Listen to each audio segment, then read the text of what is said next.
కాళేశ్వరం కేంద్రంగా political war కొనసాగుతోంది. అధికార విపక్షాల మధ్య మాటల యుద్ధం ఓ రేంజ్లో నడుస్తోంది.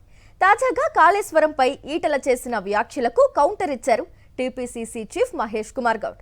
రాష్ట్రంలో నీళ్ల దోపిడీ జరిగినప్పుడు ఈటల రాజేందర్ కేసీఆర్ కేబినెట్లో ఆర్థిక మంత్రిగా ఉన్నారని, జరిగిన తప్పిదాలను ప్రశ్నించకుండా ఉండటాన్ని గమనిస్తే బీఆర్ఎస్కు ఆయన మద్దతు పలుకుతున్నట్లు కనిపిస్తోందని అన్నారు మహేష్ గౌడ్.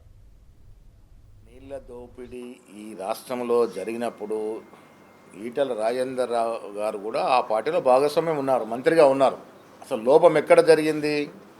కాళేశ్వరం ప్రాజెక్టును ఉదాహరణకు తీసుకుంటే తుమ్మిడి హట్టి వద్ద ప్రాజెక్టు కట్టి ఉంటే కేవలం గ్రావిటీ వల్ల ఈ రాష్ట్రానికి నీళ్ళు అందించే అవకాశం ఉన్నప్పటికి కూడా అక్కడ కట్టకుండా దిగువకొచ్చి కాళేశ్వరంలో కట్టినారు. తద్వారా మల్లన్న సాగర్కి నీళ్లు రావాలంటే 10 సార్లు ఎత్తిపోయాల్సిన అవసరం ఏర్పడింది.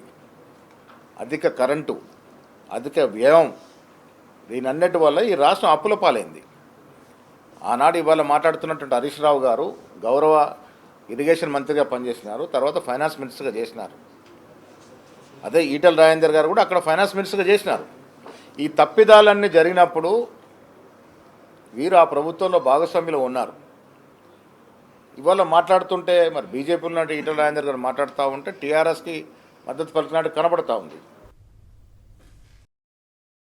మరిన్ని అప్డేట్స్ కోసం ఛానల్ను సబ్స్క్రైబ్ చేయండి. నోటిఫికేషన్స్ కోసం బెల్ ఐకాన్ పై క్లిక్ చేయండి.